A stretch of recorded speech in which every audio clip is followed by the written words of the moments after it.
Hi, hello, வணக்கம் and welcome to என்னடா podcast வழங்கும் வாய்ஸ் ஆஃப் ஃபன்ஷன். நான் தான் உங்க ஆர்ஜே பிரசாந்த் பேசிட்டு இருக்கேன். ஸோ மக்களே இந்த என்னடா அது புதுசா இருக்கு வாய்ஸ் ஆஃப் ஃபன்ஷன் அப்படின்னு இருக்கேன். எஸ், வாய்ஸ் ஆஃப் ஃபன்ஷன் அப்படிங்கிறது நம்ம என்னடா பாட்காஸ்ட்ல வர புது ஒரு சீரிஸ் அப்படின்னே சொல்லலாம். இந்த வாய்ஸ் ஆஃப் ஃபன்ஷன்ல நம்ம எத பத்தி பேசப் போறோம் அப்படின்னு பார்த்தீங்கன்னா, அந்த பேர்லேருந்தே நீங்க கண்டுபிடிச்சுக்கலாம். வாய்ஸ் ஆஃப் ஃபன்ஷன்ங்கிறது பேசப்படாத நெறைய விஷயங்கள உங்களுக்கு முன்னாடி கொண்டு வரணும். உங்கள முன்னாடி விரிவுபடுத்தணும். உங்கள்ட்ட எங்களோட ஒப்பீனியன்ஸ ஷேர் பண்ணணும். உங்களுக்கு அந்த புரிதல கொண்டு வரணும் அப்படிங்கிறதுக்காண்டி தான் அந்த சீரிஸ வந்து நாங்க ஃபுல்லாவே பில்ட் பண்ணியிருக்கோம் அப்படின்னு தான் சொல்லலாம். ஸோ அப்படிப்பட்ட இந்த வாய்ஸ் ஆஃப் ஃபன்ஷன்ல நம்ம இன்னைக்கு மொத பேசப் போற டாபிக் அப்படிங்கிறது ரொம்பவே ஒரு கான்ட்ரோவர்ஷியலான டாபிக் தான். பட் நீங்க நம்ம இந்த இடத்துல பேசி தான் ஆகணும் அத பத்தி. ஸோ அந்த டாபிக் என்னன்னா, சைல்ட் அபியூஸ். சைல்ட் அபியூஸ்ங்கிறது நம்ம வந்து ஒரு பெரும்பாலானவே சும்மாவே ஒரு கருத்து இருக்கு. சைல்ட் அபியூஸ்னால ரேப் பண்ண குழந்தைகள ரேப் பண்றது அப்படிங்கிற ஒரு இது மட்டும் தான் இருக்கு. அப்படி சைல்ட் அபியூஸ்ங்க அது மட்டும் கிடையாது. சைல்ட் அபியூஸ்ங்கிறது அந்த குழந்தைகள சின்ன சின்ன இந்த சைல்ட் லேபர் அப்படிம்பாங்க. அந்த குழந்தைகள வேலை வாங்குறதா இருக்கட்டும், இல்ல அவங்கள தப்பான பாதைக்கு கொண்டு செல்றதா இருக்கட்டும். அது மட்டும் இல்லாம சைல்டு மேரேஜ், அதாவது குழந்தை திருமணம் இதுல சைல்ட் அபியூஸ் அப்படிங்கிற அந்த கேட்டகரிக்குள்ள தான் வரப்போகுது. ஸோ அத பத்தி தான் இந்த பாட்காஸ்ட் நம்ம ஒரு விரிவான ஒரு கருத்த பத்தி பார்க்க போறோம். ஸோ அத முன்னாடி நம்ம கூட வந்து நம்மளுடைய சந்தோஷ், மோட்டிவேஷன் மசாலா ஹோஸ்டோட சந்தோஷ் வந்து நம்ம கூட இணைஞ்சிருக்காரு. அவர் கூட தான் நம்ம அத பத்தி விளவாரியா டிஸ்கஸ் பண்ண போறோம். ஸோ நான் முன்னாடியே சொன்ன மாரி இந்த நம்ம இன்னைக்கு எடுத்திருக்க டாபிக் அப்படிங்கிறது ரொம்ப கான்ட்ரோவர்ஷியலான பேசவே முடியாத ஒரு டாபிக் தான். பட் நம்ம இந்த இடத்துல பேசி தான் ஆகணும். ஏன்னா நம்ம டைட்டிலே அப்படி வந்தோம், வாய்ஸ் ஆஃப் ஃபன்ஷன் தான் நம்ம வச்சிருக்கோம். ஸோ நான் இப்போ சந்தோஷ்ட்ட வைக்கிற இந்த இடத்துல முக்கியமான ஒரு கேள்வி என்னன்னா, அந்த சைல்டு மேரேஜ் அப்படிங்கிறது இப்போ வந்து ரீசென்ட்டா ரொம்பவே பிரபலமாயிட்டு இருக்கு அப்படின்னு சொல்லி. என்னடா அப்படி ஒண்ணும் தெரியலையே அப்படின்னு நீங்க நினைக்கலாம். நம்மலாம் மெச்சூர் ஆயிட்டோமே அப்படின்னு நினைக்கலாம். பட் இது மெச்சூர் ஆயிட்டோம். அது உண்மதான். பட் இந்த சைல்டு மேரேஜ்ங்கிறது வேற ஒரு விதத்துல இந்த இடத்துல இந்த சமுதாயத்துல நடந்துட்டு இருக்கு அப்படின்னு தான் நான் சொல்லணும். ஸோ இத பத்தி நம்ம விலாவாரியா நம்ம டிஸ்கஸ் பண்ணலாம். ஸோ நான் உங்கள்ட்ட கேட்கிற ஃபர்ஸ்ட் கொஸ்டின் என்னன்னா, நீங்க இந்த சைல்டு மேரேஜ் பத்தி என்ன நினைக்கிறீங்க ஓவர்வியூவா? ஆக்சுவலா என்ன பொறுத்தவரைக்கும் பார்த்தீங்கன்னா, இந்த சைல்டு மேரேஜ்ங்கிறத வந்து நான் ரொம்பவும் தப்பா தான் பார்க்குறேன். காலேஜ்ல வந்து விளையாண்டுக்கிட்டு இருக்க பொண்ணுங்கள புடிச்சு, காலேஜ் முடிச்ச உடனே கல்யாணம் பண்றது வந்து, அவங்கள்ட்ட இருந்த ஃப்ரீடம பறிச்ச மாரி இருக்கும். அவங்க படிச்சுக்கிட்டு இருக்கும்போது, சில கனவுகள் வச்சிருப்பாங்க. இந்த மாரி இது படிக்கணும் அடுத்து, இந்த மாரி இது ஆகணும் அப்படின்னு சொல்லிட்டு இருக்கும். அந்த கனவுகள நம்ம உடைக்கிறது மாரி இருக்கும். இப்ப நம்ம சந்தோஷ் சொன்ன மாரி இந்த மாரி இன்சிடென்ட் இப்ப ரீசென்ட்டா நம்ம நெறையவே பார்த்துட்டு இருக்கோம். ஏன்னா அந்த காலேஜ் முடிச்ச உடனே கல்யாணம் பண்ணி வைக்கிற இன்சிடென்ட் வந்து ரொம்பவே இப்ப பெரும்பாலும் அது வந்து ஒரு இயல்பாவே மாறி போச்சு. அந்த அளவுக்கு எல்லாரும் பண்ணக்கூடிய ஒரு விஷயம் ஆயி போச்சு. ஸோ அடுத்து இப்ப நீங்க பேசும்போது இந்த ஃப்ரீடம் எல்லாம் அஃபெக்ட் பண்ணுது அப்படின்னு சொன்னீங்க. அத பத்தி நீங்க என்ன நினைக்கிறீங்க அப்படியே? ஆக்சுவலா இது ஒரு நல்ல கொஸ்டின். நான் ஏன் இங்க ஃப்ரீடம பத்தி பேசுறேன்னா, இப்போ அதான் அந்த காலேஜ் முடிச்சுட்டு பெண்கள் நெறைய இது படிக்க ஆரம்பிக்கிறாங்க. இந்த சைல்டு மேரேஜ்ங்கிறது வந்து பெண்களுக்கு போடுற கால்கட்டு மாரி ஆயி போயிடுது. இதுக்கான இப்ப எல்லா இடத்துலயும் இந்த மாரி அமையறது இல்ல. இப்போ கிராமத்து சைட்லனா, இன்னும் பெண்கள வந்து அடிமைத்தனமாக்கிட்டு இருக்குது இருக்கு. வீட்டு வேலைகளுக்கு பார்க்குறது, சமைக்கிற ஒரு கருவியா தான் பார்க்குறாங்களே தவிர, அவங்களுக்கு ஒரு ஃபீலிங்ஸ் இருக்குது. அவங்களோட ஃப்ரீடம், அவங்களோட கனவுகள பத்தி யாரும் நெனைக்க மாட்றாங்க. இப்போ ஒரு பெஸ்ட் எக்ஸாம்பிள் சொல்லணும்னா, ரீசென்ட்டா வந்து ஐஸ்வர்யா ராஜேஷ் நடிச்சிருப்பாங்க ஒரு படம். த கிரேட் இந்தியன்ஸ் கிச்சன்னு. அந்த மூவில அப்படியே பெர்ஃபெக்ட்டா காட்டியிருப்பாங்க. அந்த பெண்கள் அடிமைத்தனம் எப்படி இருக்குது? கல்யாணத்துக்கு அப்புறம் எப்படி மாறுதுங்கிறது. ஒரு 1 மாசம் வந்து கல்யாணத்துக்கு அப்புறம் நல்லா அந்த ஃபேமிலிய வந்து ஹேப்பியா வச்சுக்கிற மாரி, லைக் எப்பவுமே சந்தோஷமா, ஃப்ரீடமா விட்டுற மாரி காட்டியிருப்பாங்க. கொஞ்ச நாட்கள் போக போக இந்த மாரி ஹஸ்பண்ட் சாப்பிடாம நீ சாப்பிடக்கூடாது. அவங்க சாப்பிட்ட தட்டுல தான் நீ சாப்பிடணும் அப்படின்னு சொல்லிட்டு ஒரு அடிமைத்தனத்த கொஞ்சம் கொஞ்சமா தான் எவாலுவேட் பண்ணுவாங்க. இந்த படத்துல முக்கியமான ஸ்டீரியோடைப் என்னன்னு பார்த்தீங்கன்னா, உனக்கு கல்யாணம் ஆயிடுச்சு. நீ இனிமே வேலைக்கு போக்கூடாது. அந்த மாரி தான் காட்டியிருப்பாங்க. ஆக்சுவலா இப்போ இங்க என்ன நடக்குதுன்னு பார்த்தீங்கன்னா, முன்னாடி காலத்துலயாச்சும் சைல்டு மேரேஜ்ங்கிறத பெண்களும் கொஞ்சம் ஃபோர்ஸ் பண்ணி கல்யாணம் பண்ண வச்சாங்க. பிகாஸ் ஆஃப் அவங்க லைஃப் கொஞ்சம் நல்லா இருக்கும். அந்த மாரி ஒரு கான்செப்ட்ல எந்த இடத்துல வரதட்சணை கம்மியா இருக்குதோ, அங்க வந்து கட்டி விட்டா, பொண்ண வந்து கரையேத்துன மாரி ஆயிடும்னு சொல்லிட்டு பார்த்தாங்க. ஆனா இந்த காலத்துல அந்த மாரி பிரச்சனையே இல்ல. வரதட்சணைங்கிறது வந்து குறைஞ்சிருச்சு சொல்லப்போனா. இந்த காலத்துல உள்ள பெண்களோட மைண்ட் செட் எப்படி இருக்குதுன்னா, கல்யாணம் ஆயிட்டா நம்ம லைஃப் செட்டில் அவ்வளோதான் நம்ம எல்லார் மேலயும் ஜாலியா இருக்கலாம்னு நெனச்சுக்கிட்டு ஒரு தப்பான முடிவு எடுக்குறாங்க. இதுக்கான காரணம் என்னன்னா, ஒழுங்கான எஜுகேஷன் இல்ல. ஸோ தட் இதுக்கு முக்கிய காரணம் என்னன்னு பார்த்தீங்கன்னா, சோசியல் மீடியா தான். பிகாஸ் ஆஃப் நெறைய பேர் வந்து சைல்டு மேரேஜ வந்து ப்ரமோட் பண்றாங்க சோசியல் மீடியால. அத பார்த்து டீனேஜ் பொண்ணுங்க வந்து கெட்டு போதுங்க. அதிகபட்சம் இந்த பிரச்சனை வந்து பொண்ணுங்களுக்கு தான் நடக்குது. பசங்களுக்கு வந்து அவ்வளவா சைல்டு மேரேஜ் இந்த மாரி பிரச்சனைகள்லாம் வராது. இந்த காலத்துல உள்ள பொண்ணுங்க அப்படி இருந்தாலும், அவங்களோட அம்மாவோட மைண்ட் செட் கூட கொஞ்சம் லேட் மேரேஜ் பண்ணலாம். அந்த மாரி இருந்தாலும், பொண்ணுங்க தான் வந்து ஃபோர்ஸ் பண்ணி கேட்குறாங்க. அதுக்கு காரணம் நம்ம எஜுகேஷன் சிஸ்டம் தான். இதுக்கு ஒரு பெஸ்ட் எக்ஸாம்பிள் பார்த்தீங்கன்னா, இப்போ கூட ரீசென்ட்டா 12த் எக்ஸாம்ஸ் நடந்துகிட்டு இருக்கும்போது, ஒரு பொண்ணுக்கு கரெக்ட்டா 18வது வயது முடிவடைந்த உடனேயே, அதோட காதலனோட கல்யாணம் பண்ணி, போலீஸ் கிட்ட வந்து பாதுகாப்புக்காக வந்திருக்காங்க. இது மூலியமா நான் என்ன சொல்ல வரேன்னா, எல்லா பொண்ணுங்களையும் தப்பா சொல்ல வரல.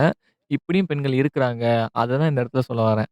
எஸ், நம்ம சந்தோஷ் சொன்ன மாரி வந்து பார்த்தீங்கன்னா, இப்போ நெறைய பெண்களுடைய மைண்ட் செட் என்னவா இருக்குன்னா, 18 வயசு முடிஞ்சிருச்சா, இல்ல நம்ம காலேஜ் முடிச்சுட்டோமா, அடுத்து நம்ம கல்யாணம் பண்ணி போகணும் அப்படின்னு தான் எதிர்பார்க்குறாங்க.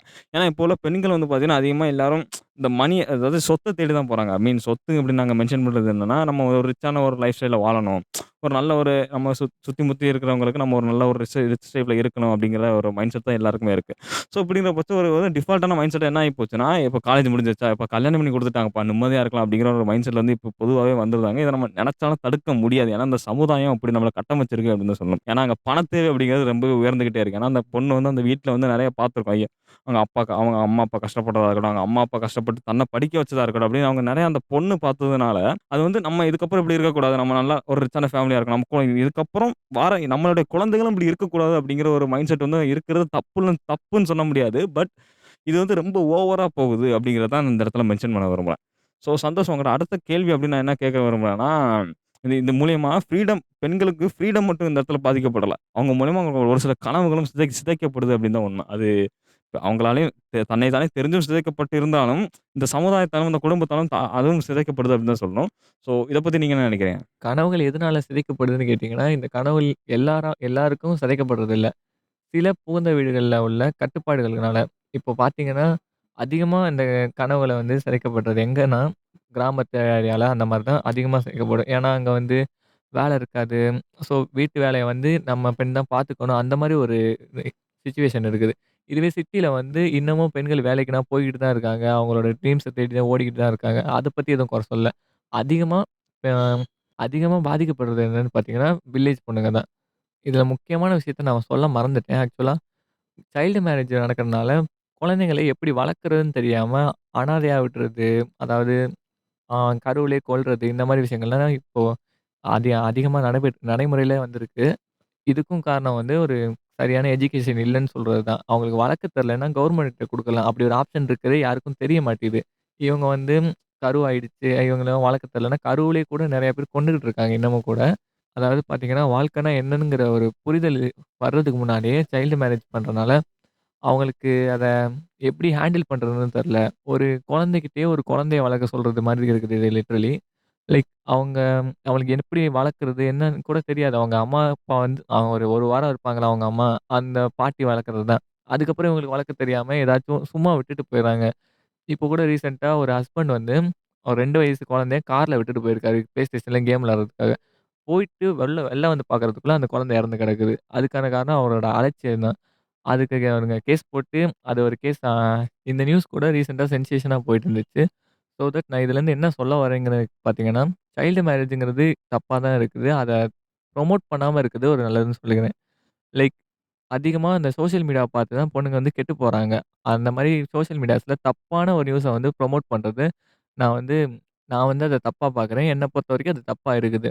ஸோ நம்ம சந்தோஷ் வந்து பார்த்தீங்கன்னா, ஒரு அற்புதமான விஷயத்த வந்து இந்த ஷேர் பண்ணியிருந்தார். அதாவது இந்த குழந்தை திருமணம் நடக்கிறதுனால பெண்களுக்கும் பாதிப்பு வருது. அது மட்டும் இல்லாம அந்த பெண்களிடம் வரக்கூடிய அடுத்த ஜெனரேஷன் அந்த குடும்பத்தில வர அடுத்த ஜெனரேஷன் பாதிக்கப்படுது அப்படின்னு சொல்லியிருந்தார். இது எந்த விதத்தில நம்ம பார்க்கலாம்னா, இந்த குழந்தை திருமணம் பண்றவங்க ஒரு அழகான விஷயம். இந்த குழந்தைகிட்டயே குழந்தைய குடுக்குறது ஒரு இன்ஃபர்மேஷன் ஷேர் பண்ணியிருந்தாரு. அதாவது குழந்தை திருமணம் பண்ணிட்டாங்க அப்படிங்கிறப்போ, அதாச்சும் வாழ்க்கைனால அவனுக்கு என்னன்னே தெரியல.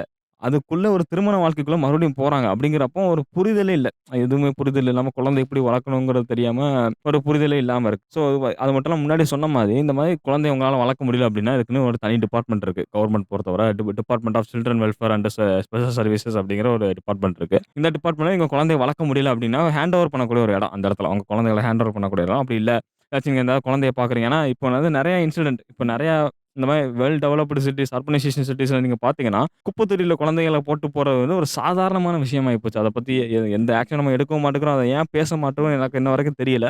பட் இந்த பாட்காஸ்ட்லேருந்து அத நீங்க மாத்துவீங்க. அத நீங்க நீங்களும் உங்க சுற்றி உள்ளவங்ககிட்ட பேசுவீங்க அப்படின்னு நான் நம்புறேன். ஸோ அப்படி நீங்க இந்த குழந்தைகள பார்க்குறீங்க அப்படின்னா, அத நீங்க கவர்ன்மெண்ட்ட ஒப்படைக்கணும். டிபார்ட்மெண்ட் ஆஃப் சில்ட்ரன் வெல்ஃபேர்ல ஒப்படைக்கணும் அப்படின்னு நீங்க நினைச்சீங்கன்னா, 1098 அப்படிங்கிற ஹெல்ப்லைன் நம்பருக்கு நீங்க தாராளமா கான்டாக்ட் பண்ணி அந்த குழந்தைய வந்து நீங்க ஒப்படைக்கலாம். அல்ல அந்த குழந்தைய வந்து பார்த்தீங்கன்னா, நீங்க சேஃபா கவர்மெண்ட்டுக்கு வந்து ஒப்படைக்கலாம். ஸோ அது மட்டும் இல்லாம நான் இன்னொரு விஷயத்த அங்க வந்து ஷேர் பண்ண விரும்புறேன். அது என்னன்னா, இந்த வுமன்ஸ் ஏன் அந்த ஃப்ரீடம கரெக்ட்டா யூஸ் பண்ண மாட்டேங்கிறாங்க அப்படிங்கிற விஷயத்த வந்து பார்த்தீங்கன்னா, நம்ம கனடா பாட்காஸ்ட்ல why womens are not using their freedom properly அப்படிங்கிற ஒரு பாட்காஸ்டும் தெளிவா பேசியிருப்போம். ஸோ அதையும் நீங்க கேட்கணும்னாலும் கேட்டு விலாவாரியா புரிஞ்சுக்கலாம். அதில வந்து எப்படி நான் எத பத்தி பேசியிருக்கோம். இதில அதோட இதுவும் இந்த பாட்காஸ்டும் அதோட கன்டினியூட்டி தான். அதுலேருந்து ஏன் அப்படி பேசுறோம் அப்படிங்கிற விஷயம் நீங்க நல்லா புரிஞ்சுக்கலாம். ஸோ இப்போ வந்து அந்த சைல்டு அபியூஸ் அப்படிங்கிற டாபிக்ல ஒரு ஓவரால் ஜென்ரல் வியூவ வந்து நம்ம இப்போ வந்து பார்த்துருக்கோம். ஸோ இதுக்கப்புறம் தான் நம்ம ஒரு மெயின் ஏரியா அப்படிங்கிற இடத்துல நம்ம வந்து ஃபோக்கஸ் பண்ண போறோம். அது வந்து என்னன்னா, குழந்தைகள அந்த சைல்டு ரேப் அப்படிங்கிற விஷயம் வந்து இப்போ வந்து இட்ஸ் லைக் அ ட்ரெண்ட் அப்படி ட்ரெண்ட் ஆகிக்கிட்டே இருக்கு அப்படின்னு தான் சொல்லணும். ஏன்னா, குழந்தைய ரேப் பண்ற விஷயம் அப்படிங்கிறது ஒரு எப்படி சொல்ல? அது வந்து கேட்கறதுக்கு ஒரு மாரியா இருந்தாலும், பட் இந்த இடத்துல நம்ம அத பேசி தான் ஆகணும். ஏன்னா, அது வந்து ஒரு இப்போ வந்து ட்ரெண்டாவே மாறிட்டு இருக்கு.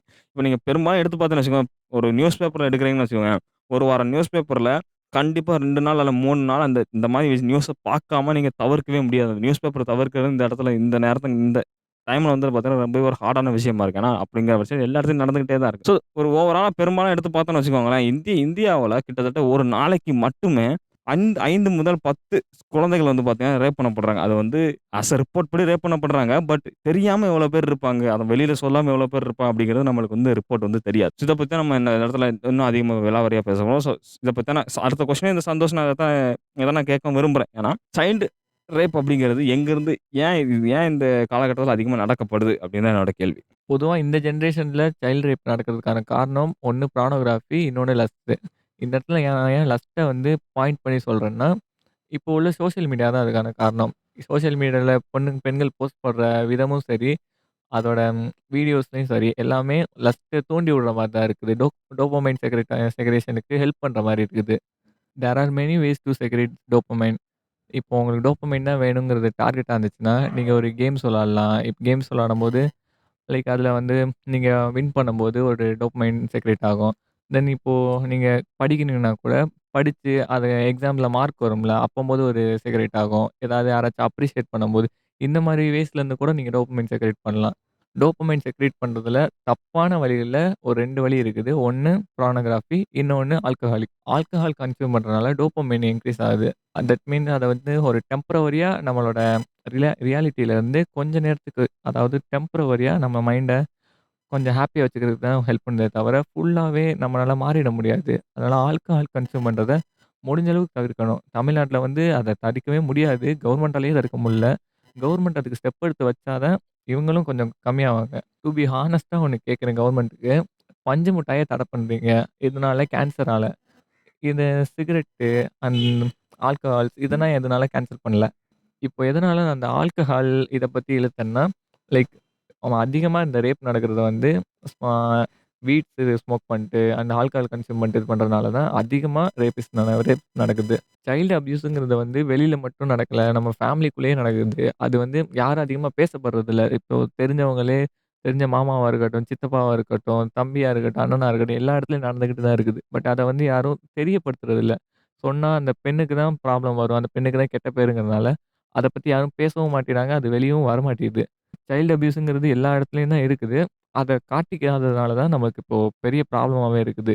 இத வந்து மாத்த முடியுமான்னு கேட்டீங்கன்னா, கண்டிப்பா மாத்த முடியும். அதுக்கு எல்லாருமே கொஞ்சம் சப்போர்ட்டிவா இருந்து, லைக் இப்போ ஒரு சைல்டு அப்யூஸ் நடக்குதா, அத வந்து சிம்பிளா வந்து பெயில் வாங்கிட்டு வந்துடுறாங்க. அந்த மாரிலாம் நடக்க விடாம, லைக் முன்னாடி மாரி இந்த தூக்கு தண்டனை இந்த மாரிலாம் போட்டா தான் அடுத்தவங்களுக்கு வந்து பயம் வரும். இந்த மாரி பண்ணா நமக்கும் இந்த மாரி தண்டிச்சுருவாங்களோன்னு சொல்ட்டு. நம்ம சந்தோஷ் வந்து பார்த்தீங்கன்னா, ஒரு நெறைய ஒரு பிரீஃபான அவரோட பாயிண்ட் ஆஃப் வியூ வந்து இந்த இடத்துல வந்து ஷேர் பண்ணியிருந்தாரு. அவர் சொன்ன ஒரு முக்கியமான விஷயத்த நான் நோட் பண்ண விஷயம் அப்படி என்னன்னா, அந்த சைல்டு அப்யூஸ் அப்படிங்கிறது நீ பெரும்பாலான ஒரு கேஸ் எடுத்து பார்த்தேன்னு வச்சுக்கோங்களேன், எல்லாம் தெரிஞ்சவனுங்களா தான் இருக்கானுங்க. வீட்ல ஒருத்தனா இருக்கான். ஏன்னா, இங்க சைல்டு அப்யூஸ் அதாவது இந்த சைல்டு ரேப் அப்படிங்கிறது நடக்கிறது வந்து 3வது மனுஷனால இங்க எல்லாராலயும் நடக்கப்படுறது கிடையாது. ஒரு பெரும்பாலான நடக்கப்படுற விஷயம் வந்து தெரிஞ்சவன் தான். அண்ணனோ, தம்பியோ, சித்தப்பனோ, அப்பனோ அப்போ ஒண்ணு நடக்குது. அப்பலாம் கூட நடக்குது. மாமா கூட அந்த மாரி விஷயங்கள் தான் இந்த சம்பவம் வந்து அதிகமா நடந்துட்டு இருக்கு. அதுவும் இப்ப மத்த கண்ட்ரீஸ் வெஸ்டர்ன் கண்ட்ரீஸ்லாம் போய் பார்த்தீங்கன்னு வச்சுக்கோங்களேன், அப்பா, அம்மாங்கிற இடத்துக்குள்ளயே அது அந்த விஷயம் வந்து அதிகமா நடந்துட்டு இருக்கு அப்படின்னு தான் சொல்லணும். ஸோ நம்ம இப்போ இந்தியா பொறுத்தவரை வந்து பார்த்தோம்னா, சைல்டு ரேப் அப்படிங்கிறது இப்போ வந்து ரொம்பவே அதிகமாயிட்டு இருக்கு. அது தமிழ்நாடுல வந்து ஓரளவு கண்ட்ரோல்ல இருக்குன்னு வச்சுக்கோங்களேன். இந்த மத்த கண்ட்ரீஸ் மத்த ஸ்டேட்ஸ்ல பார்க்கும்போது பீகாரா இருக்கட்டும், ராஜஸ்தானா இருக்கட்டும். இப்போ வந்து ரீசென்ட்டா கூட நெறைய நம்ம கேஸஸ் வந்து இது சம்மந்தமா பார்த்துட்டு இருக்கோம். அதாச்சும் இப்போ ஒரு குழந்தைய ரேப் பண்ணி கூட அந்த சாக்குல கட்டி போடுற சம்பவம், அந்த சாக்கடையில தூக்கி எறிஞ்ச சம்பவம் அப்படின்னு நெறைய விஷயங்கள் நம்ம கேள்விப்பட்டு தான் இருக்கோம். அதெல்லாம் தடுக்கணும் அப்படின்னு நம்ம யோசிச்சோம்னு வச்சுக்கோங்களேன், அந்த குழந்தைய எப்படி நம்ம பாதுகாப்பா வளர்க்கணும் அப்படிங்கிற விஷயத்துல தான் நம்ம பார்க்கணும். ஸோ அதான் இன்னொரு விஷயம் நம்ம போட்டு ரொம்ப குழப்பிக்கிற விஷயம் அப்படின்னு என்ன நாங்க சொல்ல விரும்புறேன்னா, இப்போ ஒரு குழந்தை வந்து அது தனக்கு தப்பு நடந்துருச்சு. அந்த குழந்தை வந்து ரேப் பண்ணப்பட்டுருச்சு. அந்த குழந்தை வெளிப்படுத்தும்போது அந்த குழந்தையவே நம்ம தப்பா பேசுறோம். இந்த பெண்ணே நம்ம தப்பா பேசுறோம். ஏன்னா அந்த பொண்ணு தப்பான பொண்ணு. நீ இப்படி போனனால தான் உன்னை ரேப் பண்ணா அப்படின்னு. ஏன்னா இப்படி பேசும்போது வந்து எப்படி இருக்குன்னா, அந்த பையனுக்கு சப்போர்ட் பண்ற மாரி தான் இருக்கே தவிர, அந்த பொண்ணு அந்த தன்னோட விஷயத்த வெளிப்படுத்துனனால அவருக்கு எந்த ஒரு பிரயோஜனமே இல்ல. அவருக்கு கிடைச்சதெல்லாம் அவரு குடும்பத்தில கெட்ட பேரும், அந்த சமுதாயத்தில கெட்ட பேரா தான் இருக்கு. இத வந்து அழகா நம்ம பிடி சார்ல வந்து பார்த்தீங்கன்னா, அழகா அந்த விஷயத்த பத்தி அழகா பேசியிருப்பாங்க. ஏன்னா, அந்த சு அனிகா சுரேந்தரன் அப்படிங்கிற கேரக்டர் அந்த கேரக்டர் பண்ணவங்க வந்து பேசியிருப்பாங்க. எனக்கு இந்த மாரி தப்பு நடந்துச்சு. எனக்கு இந்த மாரி கொண்டு வாங்க அப்படி பேசும்போது, சமுதாயம் அவன புஷ் பண்ணி இந்த பொண்ணால தான் தப்பு. இந்த பொண்ண பேசி, பேசி, பேசி வந்து அவள அவ தன்னை தானே சூசைட் பண்ற அளவுக்கு வந்து பார்த்தீங்கன்னா, கொண்டு போயிட்டாங்க. அதுக்கு நான் இந்த விஷயம் இந்த இந்த சைல்டு ரேப் அப்படிங்கிறது கண்ட்ரோலுக்கு கொண்டு வரணும் அப்படின்னா, நம்ம முதல்ல மாறணும். ஏன்னா, அந்த சொசைட்டி அப்படிங்கிறது நம்ம தான். நம்ம வீடு முதல்ல மாற ஆரம்பிச்சா தான் மற்ற வீடுகள் வந்து முதல்ல மாற ஆரம்பிக்கும். ஸோ, இதுக்கப்புறம் இந்த இந்த பாட்காஸ்ட் மூலியமா ஒவ்வொரு வீடுகளும் ஒவ்வொரு விதமா மாறும் அப்படிங்கிற நம்பிக்கையோட அந்த பாட்காஸ்ட் வந்து நிறைவு பண்ணிக்கிறோம். ஸோ, அதுவரை உங்களிடமிருந்து விடைபெறுவது ஆர்ஜே பிரசன். அடுத்த ஒரு சூப்பரான கண்டென்ட் நான் உங்கள சந்திக்கிறேன். அதுவரை tata bye bye. See you.